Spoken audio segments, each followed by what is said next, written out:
ధూళినైన నన్ను దూతగా నిలిపావు, ఎన్నిక లేని నన్ను ఏలికగా చేశావు. ధూళినైన నన్ను దూతగా నిలిపావు, ఎన్నిక లేని నన్ను ఏలికగా చేశావు. భూమి విరిగి ఫలమిచ్చెను, మేఘమిరిగి వర్షమొచ్చెను, రొట్టె విరిగి వృద్ధి చెందెను, నన్ను విరిచి వాడుకోమయ్యా.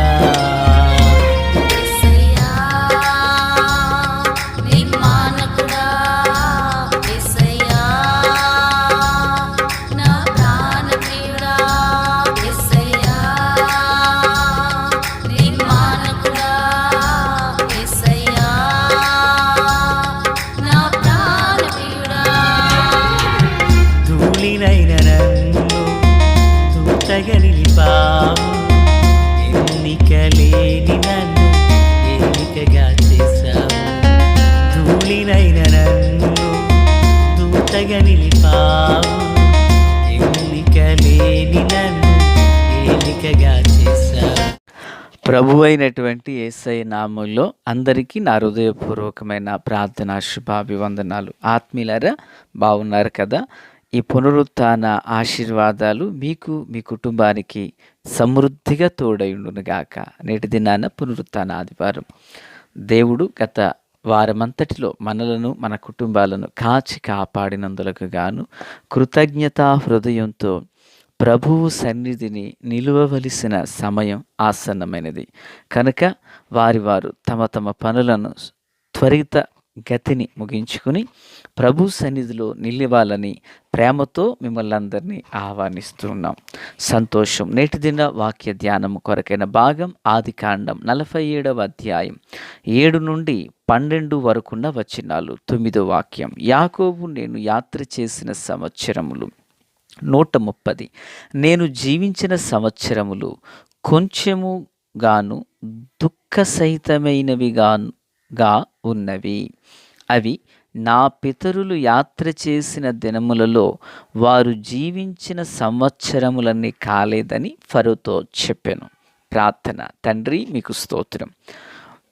వాక్యం ద్వారా మాతో మాట్లాడి నన్ను మమ్మలను అందరినీ బలపరచండి. రహస్య రాకడ కొరకు సిద్ధం చేయండి. యేసయ్య నామమున ఆమేన్. ఆత్మీయులారా, బాగున్నారు కదూ? ఈ దినాన యాకోబు అంటున్నాడు, నేను జీవించిన సంవత్సరములు కొంచెము దుఃఖ సహితంగా ఉన్నాయి అంటున్నాడు. అసలు యాకోబు జీవించిన సంవత్సరాలు ఎన్నో మనకు తేలాలి. ఒకవేళ మీకెవరికైనా తెలిస్తే ఈ వాక్యం ముగించక మునిపే మీరు కామెంట్లో పెట్టండి. దేవునికి స్తోత్రం. ఓకే, బైబిల్ గ్రంథంలో ఏ యాకోబు కొరకు మీరు పెడుతున్నారో నేను అడుగుచున్నది ఇస్సాకు కుమారుడైన యాకోబు. ఓకేనా? సంతోషం. ప్రియులారా, ఈ యొక్క యాకోబు నేను జీవించిన సంవత్సరాలు కొన్ని దుఃఖ సహితంగా ఉన్నాయి అంటాడు. కొద్దివే కానీ దుఃఖంగా ఉన్నాయి అంటాడు. అసలు యాకోబు యొక్క తండ్రి ఎవరు? ఇస్సాకు. ఇస్సాకు జీవించిన కాలము 180. ఇస్సాకు తండ్రి ఎవరు? అబ్రహాము. అబ్రహాము జీవించిన కాలం 175. గమనించాలి పిల్లరా, తండ్రి కంటే కుమారుడు ఎక్కువ కాలం జీవించాడు. ఎవరు? ఇస్సాకు. కానీ ఇస్సాకు కుమారుడైన యాకోబు మరి ఎక్కువ కాలం జీవించాలి కదా, కానీ అలా జరగలేదు. నిజానికి యాకోబు జీవించిన కాలము అబ్రహాము ఇస్సాకులతో జీవించిన కాలం కంటే తక్కువగా జీవించాడు. వినాలి. ఆ జీవించిన సంవత్సరాలు కూడా ఎలా ఉన్నాయంట? కొన్ని దుఃఖ సహితంగా ఉన్నాయి అంటాడు. పిల్లరా, బైబిల్ గ్రంథం అంతటిలో అత్యధికంగా ఎక్కువ కాలం జీవించిన వ్యక్తి ఆల్రెడీ మీకు తెలిసిపోయింది కదా, మెతూషెల. ఇతడు 969 ఏండ్ల కాలం జీవించాడు. ఇతడు జీవించినంత కాలం మరి ఏ భక్తుడు కూడా జీవించలేదు. తరువాత పిల్లరా, ఇంచుమించుగా మరి ఆదాము తర్వాత ఉండినటువంటి భక్తులు ఎంతో కాలం జీవించారు, కానీ మెతూషెలని ఎవరు కూడా క్రాస్ చేయలేకపోయారు. అయితే పిల్లరా, ఇప్పుడు యాకోబు యొక్క సంవత్సరాలు ఎందుకు దుఃఖసహితంగా మలచబడ్డాయి? జీవించిందే కొద్ది కాలం, కానీ అవి ఎలా ఉన్నాయంట? దుఃఖంగా మిగిలాయంట. వినాలి, లోకంలో ఉన్న సామెత మనందరికి తెలిసింది కదా పిల్లరా. కాకి వలె కలకాలం బ్రతికే కంటే హంసల 6 నెలలు బ్రతికితే చాలు అంటారు. అది ఎంతవరకు వాస్తవం అనేది యెహోవా ఎరిగే, మనకు పెద్దగా తెలియదు. అయితే విషయం ఏంటి? ఇతడు జీవించిందే కొద్ది కాలం. ఆ కొద్ది కాలం కూడా ఎలా ఉన్నాయి? దుఃఖంగా. ఎందుకు దుఃఖంగా మారాయంటే, యాకోబులో మనం అనుసరించదగిన విషయాలు పుష్కలంగా ఉన్నాయి. అయితే యాకోబులో నుండి మనం మలచుకుని, మార్చుకుని విడిచిపెట్టవలసిన విషయాలు కూడా కొన్ని ఉంటాయి. ఏంటంటే, యాకోబు అనగానే మనందరికీ అసలు మొట్టమొదటిగా మోసగాడని గుర్తొచ్చేస్తుంది. అయితే యాకోబు జీవితంలో కొన్ని పరిస్థితులు, చెప్పిన మాటలకు అతడు లోబడిపోయిన వ్యక్తి. పిల్లలు వింటున్నారా? సో అంటే తనంతట తానుగా స్వతహాగా తనకంటూ ఒక ఆలోచన లేదు. ఎవరో చెప్పిన విషయానికి ఇతన్ని యాక్టింగ్ చేస్తాడు. అది తన జీవితంలో కొన్ని కష్టాలు తెచ్చిపెట్టినట్లుగా చూస్తుంటాం. ఉదాహరణకు అతడి దినములు దుఃఖ దినములుగా, సంవత్సరాలు ఎందుకు దుఃఖ సహితంగా మారాయంటే, జ్యేష్ఠత్వం కావాలని ఆశతో ఉన్నాడు, మాట వాస్తవమే. దాని కొరకు ఇతడు పెనుగులాడి పోరాడాడు. ఆరంభం బాగుంటుంది. అయితే కొంతకాలం తర్వాత తల్లి ఒక సలహా ఇచ్చింది, నువ్వు దీవించబడదు కానీ అని. పులారా, నిజానికి ఆ తల్లి మంచి చేసిందా చెడు చేసిందని ఆమెకు నేను జడ్జి చేయట్లేదు, కానీ పులారా, ఆ తల్లి చెప్పిన విధానం ఈయనకి కొన్ని కష్టాలు తెచ్చిపెట్టింది. తర్వాత అదే తల్లిదండ్రులు మరలేమంటారు, నీ అన్న కోపం తగ్గేంత వరకు పలానా దిక్కుకి వెళ్ళంటారు. అక్కడికి వెళ్ళిన తర్వాత లాభాన్ని ఏమంటాడు, అబ్బాయి నువ్వు ఊరికనే నాకు నౌకరు చేస్తావేంటి, నేను నీకు ఏం కావాలి ఇస్తాను అంటాడు.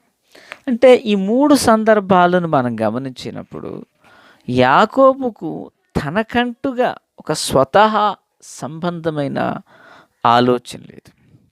ఎవరైతే చెప్తారు వింటారు. అయితే బహుశా ఇప్పుడు మీరు అనొచ్చు, ఏమంటే తల్లిదండ్రి మాట వినకూడదా అని.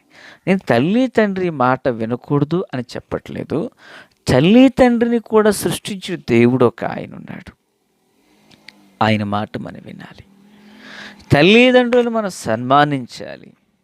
తల్లిదండ్రులు చెప్పుచున్న మాట వాక్యానికి దగ్గరగా ఉన్నాయా లేదని కూడా చూడాలి.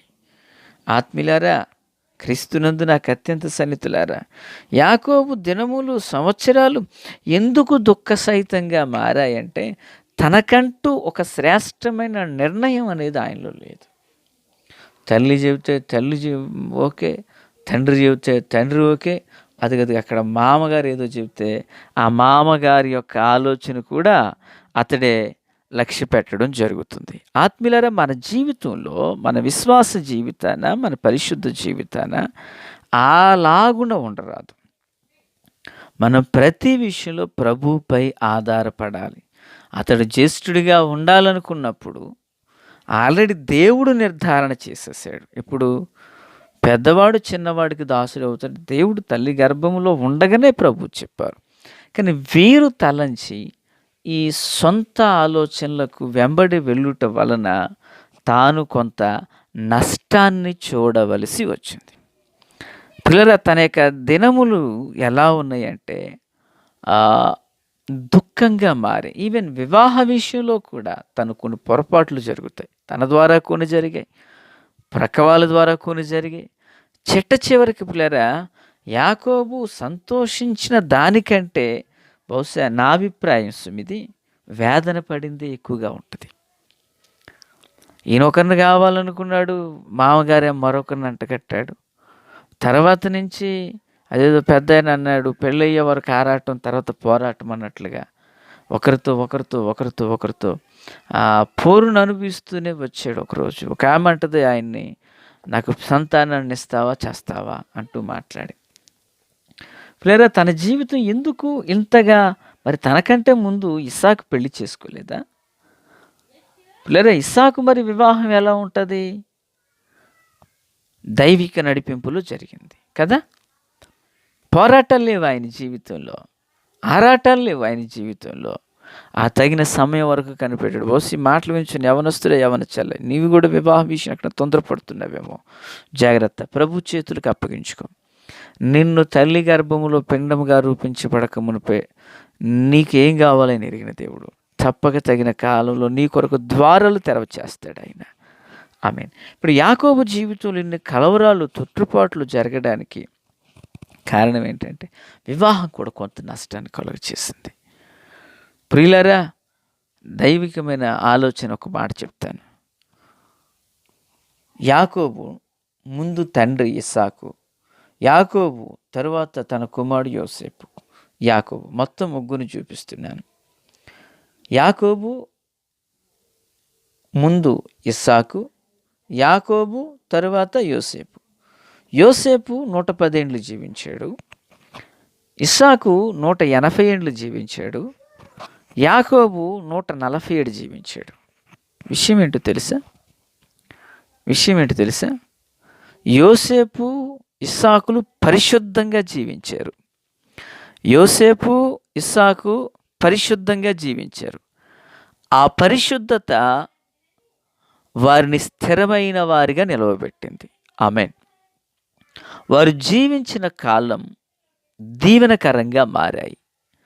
అయితే యాకోబు జీవితంలో సంవత్సరాలు దుఃఖ సహితంగా మారడానికి తాను తీసుకున్న నిర్ణయాలు తన ఇరకాటను పెట్టాయి. కనుక దేవుని పిల్లరా, క్రీస్తునందు నాకు అత్యంత సన్నిహితులారా, మన సంవత్సరములు అధికముగాను దీవెనకరంగాను పరిశుద్ధంగాను మారాలంటే ఇదిగో ప్రభువు నేర్పిన సూత్రం. ఇస్సాకు పరిశుద్ధంగా జీవించాడు, యోసేపు పరిశుద్ధంగా జీవించాడు. యాకోబు జీవితంలో కొన్ని తొందరపాట్లు ఉన్నాయి. అవి తన జీవితానికి దుఃఖాన్ని కలుగజేశాయి. కనుక మనం అలాగునుండక పరిశుద్ధతను ప్రామాణికంగా చేసుకుని ప్రభు పాదాలు పట్టుకుందుము గాక. ఆమేన్. తండ్రి దేవా స్తోత్రం.